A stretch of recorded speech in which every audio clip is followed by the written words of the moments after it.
السلام عليكم ورحمة الله. بسم الله الرحمن الرحيم.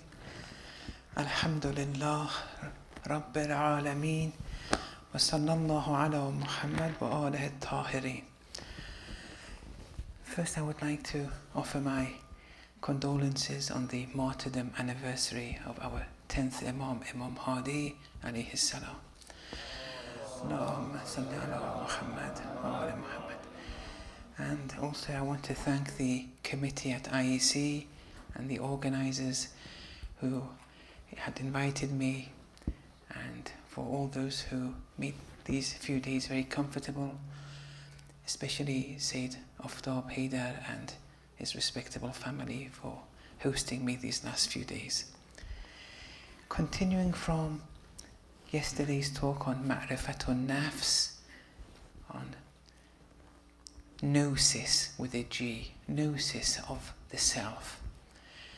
And inshallah we'll try and finish it off tonight. So in verse number 105, in chapter 5, Ya ayyuhal ladhina amanu alaykum anfusakum. So observe, pay heed to yourselves. لا يضركم من ضل إذا اهتديتم. One who goes astray can't harm you if you're guided though. إلى الله مرجعكم جميعا. Your return is with Allah. We started with this verse. This verse, the destination إلى الله is Allah subhanahu wa ta'ala. That's the destination. The way, there's a way, because it's speaking about losing or finding, being guided or being misguided. So there's a way here. And what was the way? Last night we said the way is the soul. You are the way. And then in chapter 59, verse 19, if you remember, the equation there was, if you forget Allah, if you لا تكونوا كالذين نسوا الله, don't be like those who forget Allah. Why? فأنساهم. He'll make you forget yourselves. If you forget Allah, if you forget the destination, you'll forget the soul, yourself, the way. Like if you want to go to Detroit, if you forget your destination, you've lost the way. The way has no meaning. If you forget Allah subhanahu wa ta'ala, you'll forget your soul. And then we said, however, if you know the soul, if you get to know yourself, man arafa nafsa faqad arafa rabba, you'll get to know Allah. But there was a problem with that, and then we sorted the problem out, and then we interpret it as whoever gets to know one's self, they got to know Allah before. You have to know Allah first before you know yourself. Then we described, if you remember, the thread, the shop analogy. I don't want to go through all that again. But that you have to understand Tawheed, pure Tawheed. That Allah is the first, the last, the outer, the inner. Of all things, nothing is Allah less. Nothing is existence less. If that is understood, that Tawheed is understood, then you'll get to know yourself. How? Because when everything is Him in dimension, you, who are part of the world, you are nothing. And that's important to acknowledge in self-recognition, that you are nothing. And from there, we want to grow. That's where we left it off last night. So the more Tawheed one experiences, or acknowledges, the more one will see oneself as nothing. It's a gradual process. I'll explain this bit by bit. And the more Tawheed one has and sees oneself as nothing, the more one will be disassociated from other than Allah. The more Huwa al-awwalu wal-akhiru wal-dhahiru wal-batin is the first, last, outer, inner, of all things. In proportion to the amount of this Tawheed you acknowledge, in proportion to that, you will disassociate from other than Allah.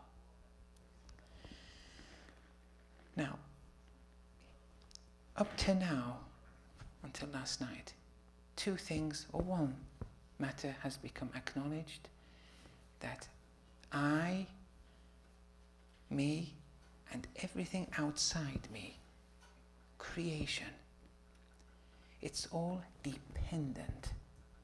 Nothing is independent. When Allah is the first, the last, the outer and inner, everything is dependent by nature. If we forget this point, if we... Assalamu alaikum, assalamu alaikum, assalamu alaikum. Ya Allah. Everything is dependent. It's like in the clothes shop, the shirt and the trousers, the glove, the hat is dependent on the thread. In this world, everything, including I, the me, is dependent. The more we forget this point, that everything is dependent, the more we forget it. The verse said, don't be like those who forget Allah. Allah was who? Al-awwalu wal-akhiru wal-dhahiru wal-batin. That meant everything is wholly dependent existence-wise. Nothing has existence independently. It's all Him in dimension. Okay. If we forget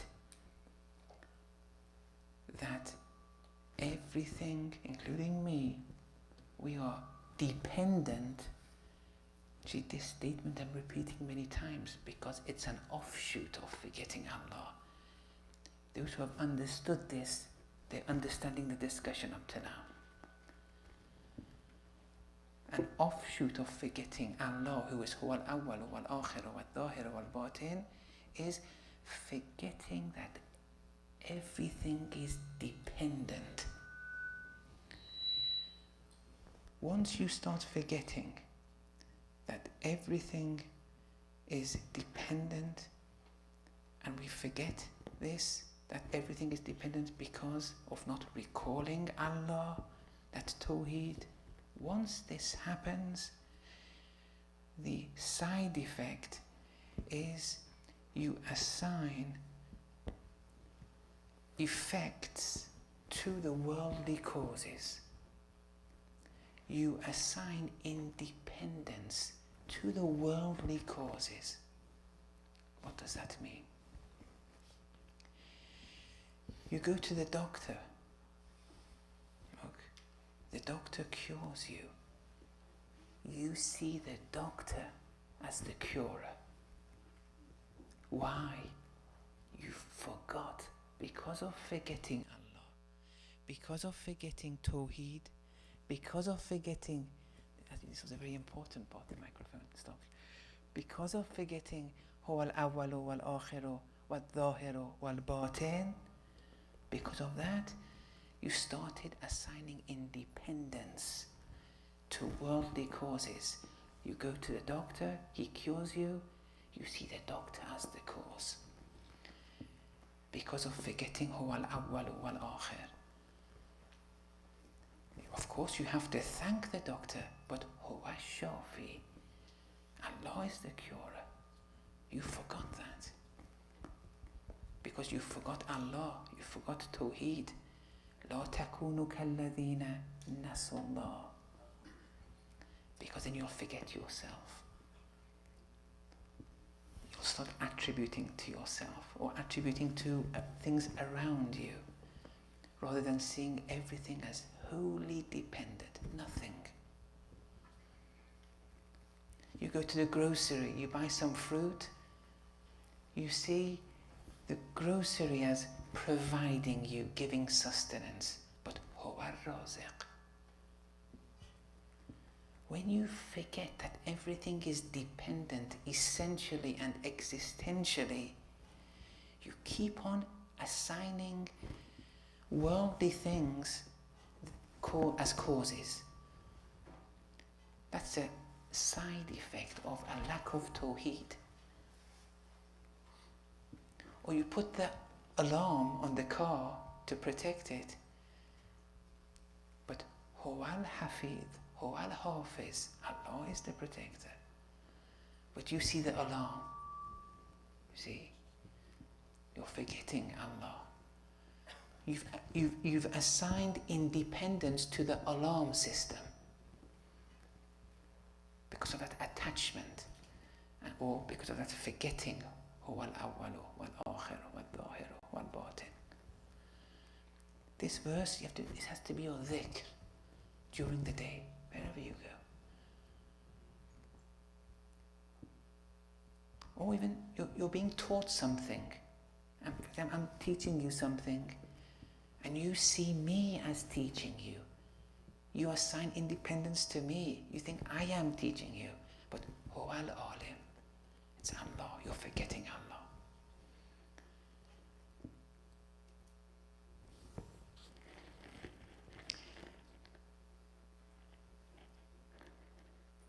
Or you even attribute your actions to yourself. You say, my house, my car.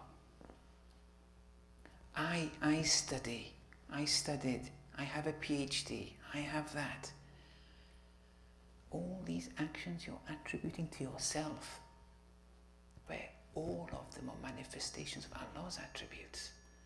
You forgot that, and you forgot yourself. What self? That you're nothing. How? Because you're attributing everything to yourself. All the actions, all your achievements, you forgot yourself. The more you attribute to yourself, the more you attribute to outside yourself, it's a symptom of you forgetting tawheed, real tawheed. Real tawheed. And just imagine how drowned we are. It's embarrassing. I'm even embarrassed even saying these things.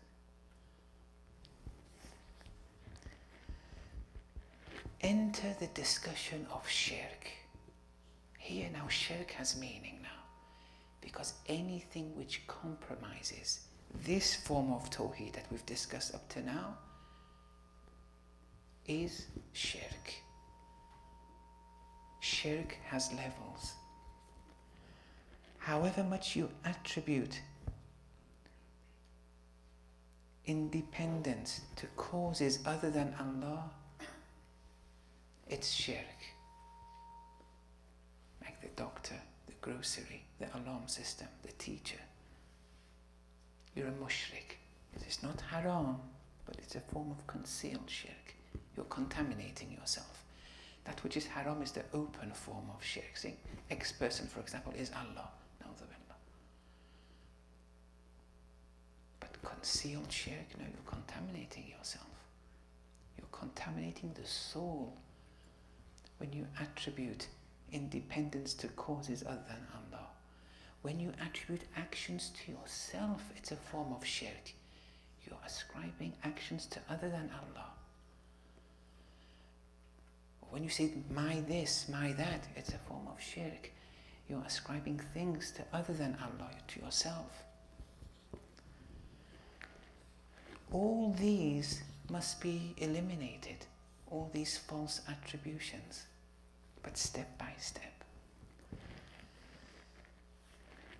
Illnesses such as riya, a kind of ostentation where you do things in front of people so that people see or hear you. You're not doing it for Allah's sake. Sometimes it's ibadat, even with all actions, it includes all actions, not only ibadat. With ibadat it becomes haram. With other actions it becomes contaminating your soul. Although Ayatollah Jawadi only says with non-ibadat, riya is also haram. That makes things very difficult sometimes. It's not a common position, but it's certainly frightening. When you're driving, but yes, moment to moment, actually it becomes difficult. But when, or ujb, self-conceit, riya and ujb, when do they arise? It only arises when you're drowned in those attributings to the worldly causes or to yourself. When you say my car, you believe it's your car, and therefore you want to show it off. You say my salat, I did salatul layl. You think it's yours, you show it off. But if you acknowledge you are nothing by means of tawheed, by means of huwa al-awwal wal-akhir, what do you have? If you see yourself as nothing, what do you have to show off? Look, then there'll be no riya. There'll be no self-conceit, because you see yourself as nothing. You have nothing to pose, to boast, to be self-conceited. But until those false attributes are still within you, the threat of riya will always be there. The threat of self-conceit will always be there. With one's ibadat, with one's studying, with one's marrying, with one's children, with all one by one, with one's reading the Quran, reading the du'as. The threat is always there. But if you succeed through tawheed to know yourself, what is yourself? Nothingness. You acknowledge it though. Through tawheed, you have nothing to pose. You have nothing to boast about. So if the myness, my car, my house, my PhD, my job, this myness, if this goes, then yes, the threat of riya and many spiritual illnesses go automatically. One now begins to grow because they're not contaminating themselves moment to moment during the day. Imam Hadi alayhi salam, Allahumma salli ala Muhammad wa ala Muhammad. In one tradition he states, Al-Hasad mahiqul hasanat. Jealousy, it destroys, gets rid of all your good deeds. Why? With this introduction now we understand this. Because you believe something is yours, you believe something is theirs, then you become jealous. And that's contaminating you. Even all your good deeds that you're doing with a jealous heart, which is a sickness of lack of tawheed, lack of huwa al-awwal wal-akhir. Yes, you're full of my this, my that, he has that, he has that. Yes, you become jealous. You've lost yourself. One who's jealous, they've lost themselves. If jealousy is within, you haven't expressed it, you're contaminating yourself. All your good deeds. It's a minimum. If you express your jealousy outside yourself to others, then it becomes even haram from a Sharia perspective. So this tawheed has to be incorporated. Huwa al-awwal wal-akhir wal-zahir wal-batin. The question is how? Well, the answer is education. But how? We want something practical. To practice every day for this tawheed to be incorporated in us. Now listen carefully here. Which tawheed? That tawheed which allows us to acknowledge everything is dependent. That tawheed which enables us to never assign independence to other than Allah, these worldly causes. That tawheed which enables us never to make these false attributes to the I. I did this, I did that, my car, my house. And it's something very simple. Here, Allah Mitabotawi, it's a very important step, this. Something we can all practice. He says, look at your knowledge. For example, when I want to teach people, I'm speaking about myself.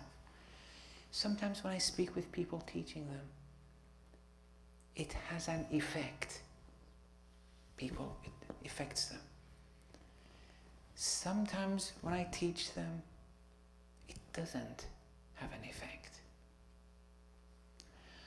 Or sometimes when I advise myself, it affects me. Sometimes though, even my own words has no effect upon me. Sometimes I cry when, for example, the musibat of Amir al-Mu'mineen is mentioned. I cry. Sometimes I don't cry. Look, the same musibat, I don't cry. Sometimes I am joyous because of something. Sometimes I'm not joyous, happy because of something. What's happening here? There's something very important in these steps that we've taken for granted. What is it?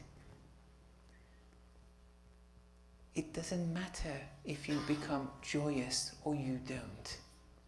It doesn't matter if you become sorrowful or you don't. It doesn't matter if you have an effect sometimes or you don't. That which is important is that you identify the cause of these differences. Because when you speak, it has an effect sometimes, and sometimes it doesn't have an effect. Irrespective of that, you have to say to yourself, I am not the cause. If I was the cause, it should have an effect every time. If I was the cause of being sorrowful, whenever I wanted, I could cry. Why don't I cry sometimes? I cry sometimes, I sometimes don't. It means I'm not the cause. I'm not the cause of being joyous. If that was the case, whenever I wanted, I could be joyous. But sometimes I'm not. I'm not the cause of granting an effect. If that was the case, whenever I would will, I would enable that effect to be actualized. When you see these changes, this makes you identify that the cause of these effects is not you. And it's not anyone. And that makes you recall Allah subhanahu wa ta'ala. That cause of these states, that's important to identify. Not the fact that you have an effect or you don't. You become happy or you don't. In the Quran there's a clause which is هُوَ الَّذِي أَضْحَكَ وَأَبْكَى. It's Allah that makes people laugh or makes people cry. Look, He is the one. With all the change of states that we undergo, this helps us to acknowledge I am nothing. It's not me. None of it is me. If it was me, I could have done it any time I willed. It's not me in play. It's all Allah's attributes. And this is something, it's a practical prescription. عرفت الله بفسخ العزائم. I got to have gnosis. عرفت. Amir al-Mu'minin said, I got to have gnosis of Allah through the changing of my decisions. I wanted to do something, something else. I wanted to do this, something else happened. All this change, it wasn't me. I got to know Allah through that. That's the practical prescription. That's the key. The more this is inculcated within you, the stronger that tawheed will be. The result, I am nothing then. That outside me is nothing. And that's important.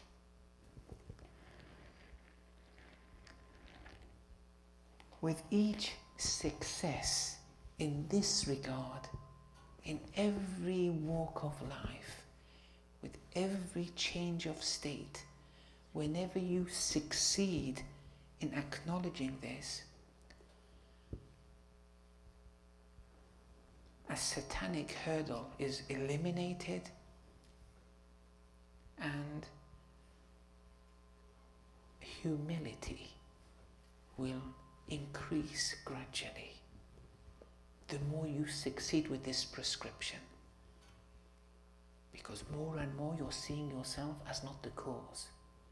With that practical prescription, the result will be, because Shaitan wants you to see yourself and other things as independent causes. That's the whole battle with Shaitan. The more, with that practical prescription, you remove this thinking, you deconstruct those mental constructs. With every success, you've eliminated one hurdle, satanic hurdle. And you've replaced it with an angelic humility. And the result is, with time, you should become more and more humble. If you're not becoming more and more humble, problems are arising. You're not succeeding with this prescription. So the more I am nothing arises, the more I am nothingness is acknowledged. Here, the more ikhlas you can practice. Where in ikhlas you say, I commit X action for Allah's sake. I dedicate X action for the sake of Allah. That's what ikhlas means, being a mukhlis. Look, there's still an I. You say I dedicate. That's one problem. Then you say, I dedicate X action. You're attributing to the I. You see the I, one problem. You attribute to the I, two problems.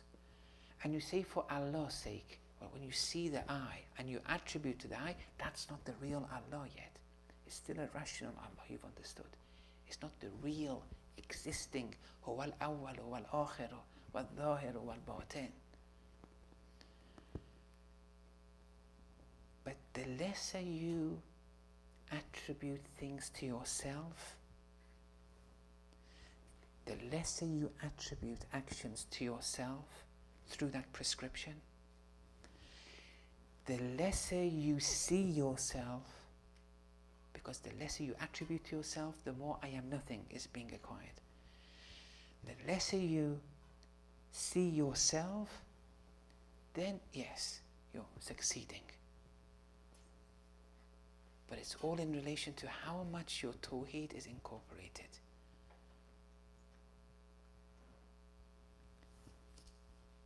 But once you succeed in tawheed, through that practical prescription, and you more and more you see yourself as nothing, more and more you don't attribute actions to yourself, you're becoming more and more now sincere, more and more mukhlis. The degree of ikhlas is increasing as the I and attributing to the I is decreasing. Ikhlas is increasing. You're still a mukhlis though, but the degree of mukhlis, your mukhlisness is increasing. You're not a mukhlas yet. To be mukhlas, the I has to be slaughtered. We'll come to that in a minute. But you're a mukhlis. Mukhlis has degrees. The more the I is eliminated, the more the attributings to the I are eliminated, and that's through tawheed, the more mukhlis you are. But as long as there is an I, there is an attributing to the I, you're not mukhlas.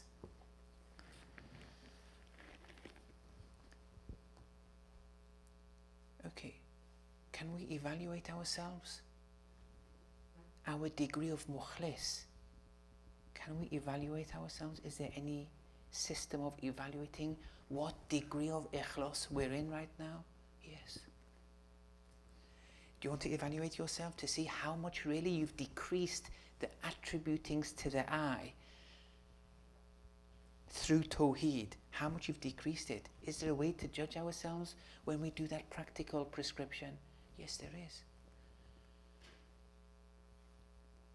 Let's say I write a book and then someone took it from me and published it in their name. Will I be disappointed? If the answer is yes, it's because you didn't dedicate it to Allah, and you saw yourself as the writer. If you had dedicated to Allah and you had seen Him as the writer, someone has stolen it, published it in their name. Why should you be disappointed? Look, what Allah knows. You were supposedly doing it for Him. You dedicated it for Him. Why disappointed? It means no, you weren't dedicating it for Him. Why? Because your tawheed was weak. You didn't see Him as the source. You saw yourself. You believe you lost something. You lost something. You believe that thing was yours. You were the possessor. Look. That tawheed was compromised. Look how things can change. You invite someone to your house, they never invite you back, you get disappointed. Yeah, look. Why?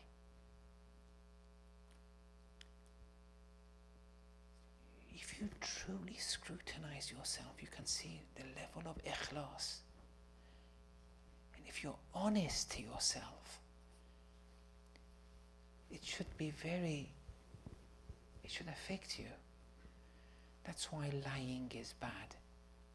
That's why lying is the key to all sins. Because if you lie to yourself, you can never spiritually waver. You have to be honest to yourself. Sometimes you use Allah as a means to something, not as an end. That's also shirk.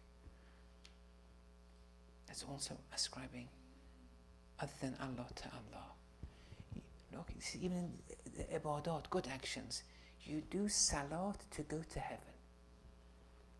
You're using Allah as a means, as a ticket to something, heaven. Is it haram? Of course not. It's not haram. But it is shirk. Not shirk in the haram sense, concealed shirk. The Quran says it.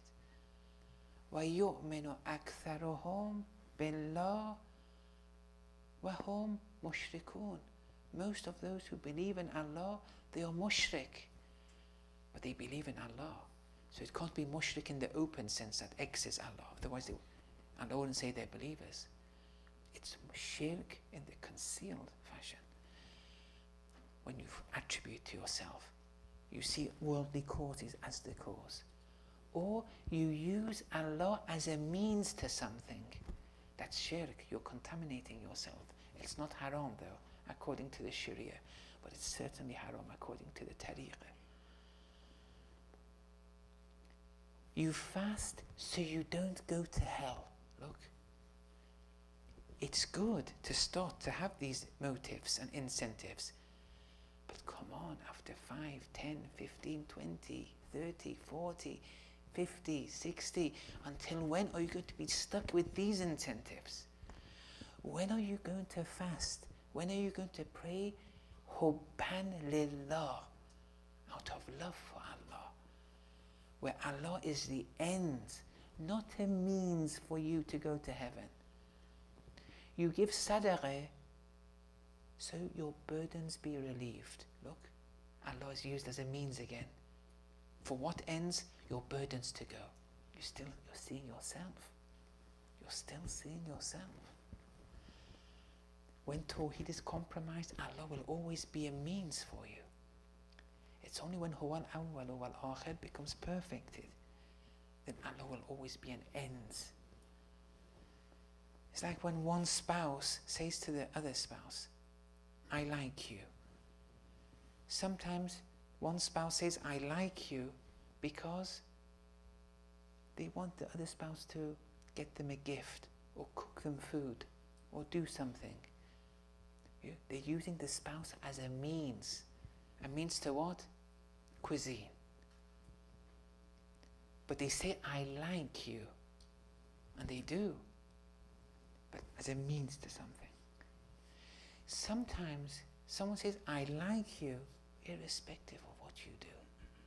I like you for who you are. Is the first kind of liking better or the second? The second. Where the entity is used as an ends, not a means. Our actions shouldn't be done to go to heaven. That's one form of shirk. Shouldn't be done to escape hell. That's another form of shirk. It should be done hubban lillah.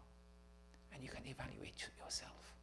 If you're doing things out of satisfaction of Allah, out of love of Allah, for the sake of Allah, with those examples I gave, and you can think of others.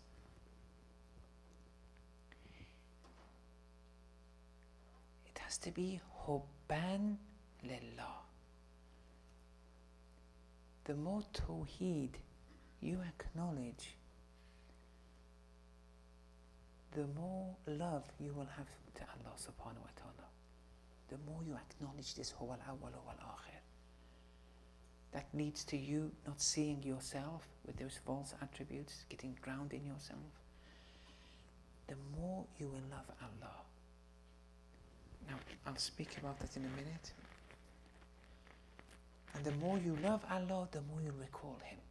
That tawheed. The more you have that tawheed, then it keeps on continuing. That recalling more and more. When your love of Allah becomes more and more. When you do all actions out of His love.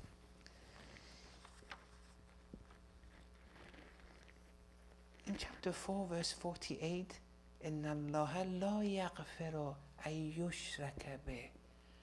Allah doesn't forgive when He is ascribed with shirk. When other than Allah is ascribed to Allah, Allah won't forgive it. Look, Allah doesn't forgive shirk. Shirk is used in the absolute sense here. It means He won't forgive open forms of shirk, and He won't forgive concealed forms. When you are a mushrik, you're contaminating the soul. That contamination will always be with you. Always.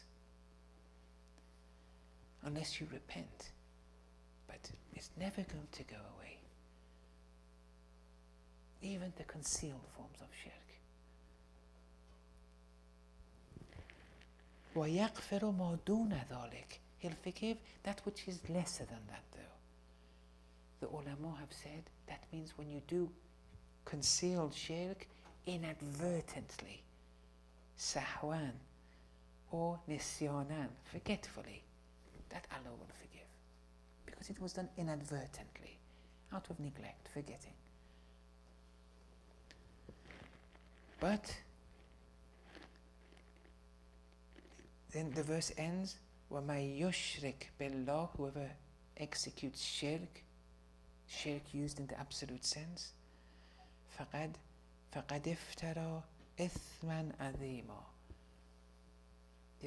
they've made up a tremendous wrongdoing, sin. They've concocted an extremely large sin for themselves with shirk. Sayyid Ali Qadhi, he uses this in his testament, in his will. He says, I'm scared to explain what this means to my children, what this verse means.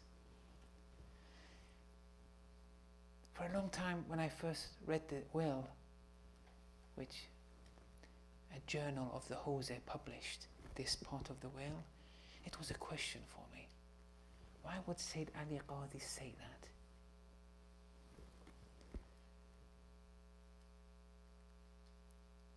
And when we studied Irfan, I got the answer there. Maybe this is the answer.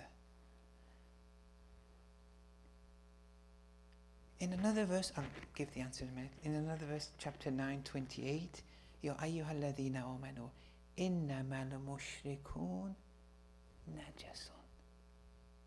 The mushrik is najis. Look, mushrik here is najis. It's used in the absolute sense again, be it the open form of shirk or concealed shirk. There was one scholar, he's passed away now, very good scholar. He said here, mushrikun is not the open form of shirk, because he believed that even the mushriks, they're not najis. And they said, well, what about this verse? He said, it was a very respectable marriage, but I don't want to give the name or anything. But there's a point I want to mention here. It's a minority position. We shouldn't really be attracted to this. Most of the fuqaha, 99%, mushrik is najis.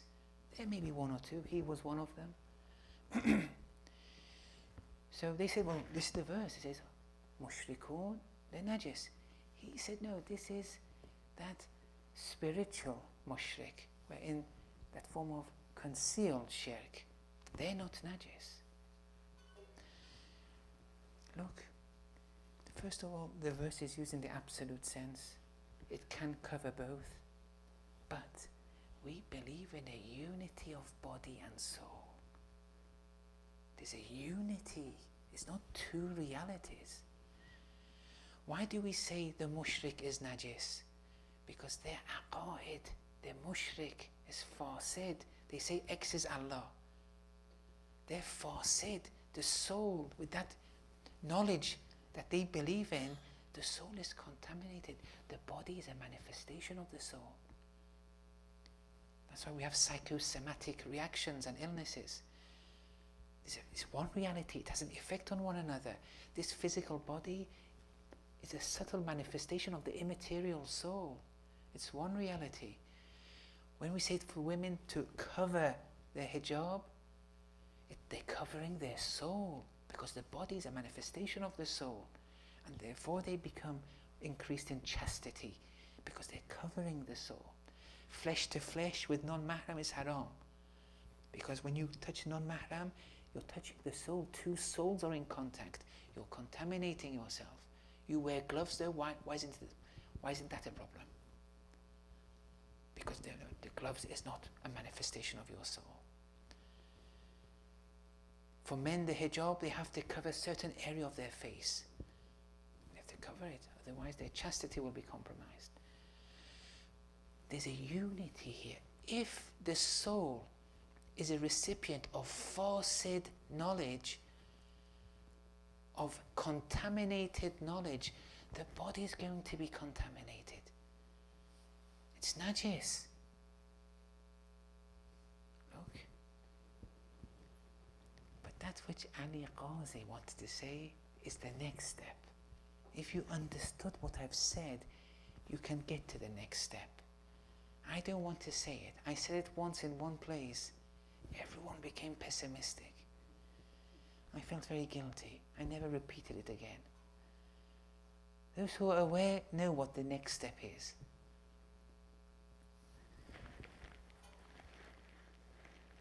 But, so these levels of shirk, they have to go. How do they have to go? With all those actions. You do hubban lillah, out of love of Allah, for the sake of Allah, not using Allah as a ticket, as a means. And you only do that because you attribute to the I, you attribute worldly causes, independence. But with hubban lillah, there, more and more you're recalling Allah through that tawheed. In chapter 3, verse 31, Qul, O messenger, say to everyone, in kuntum tuhibbuna Allah, if you want to love Allah, fattabi'uni yuhbibkumullah. If you want to love Allah, you follow me, the Prophet. Then Allah will love you. If Allah loves you, when you reach to that level, then when your ikhlas is increasing bit by bit, as we explained, you can never kill the I. You can't do it because you have a love for the I. But when the ikhlas is getting stronger and stronger, by means of you decreasing those attributes through tawheed, eliminating the ego through tawheed, seeing yourself as nothing through tawheed, the degrees of ikhlas gets higher and higher until Allah can kill you, the ego. And then that nothingness is there. You become mukhlas. Look, there's a hadith of Qudsi, man arafani ahabbani. One who knows me through that tawheed, they will like me. Wa man ahabbani ashaqani. One who likes me, over time they'll love me. So it gets stronger and stronger. Wa man ashaqani qataltuhu. Allah says, whoever loves me, when it reaches that level, I'll kill them. They kill the I. They're now nothing. But Allah has to kill it. You can't do it. You just have to increase your ikhlas more and more with practice through that prescription, more and more until the click happens. That jadhabe happens. The pull from Allah, that divine pull, becomes realized. Qataltu, I'll kill them. وَمَنْ قَتَلْتُهُ فَعَلَيَّ دِيَتُهُ. Whoever I, Allah, kill, their blood money is upon me. وَمَنْ عَلَيَّ دِيَتُهُ أَنَا دِيَتُهُ. And upon whoever my blood money is upon whoever I have to give the blood money, I am the blood money. Why? Because when you are nothing, now you're a reflection and manifestation of Allah's attributes. Before, those false attributes were hindering it. But when you're nothing, Allah will reveal His attributes, reflect them upon you.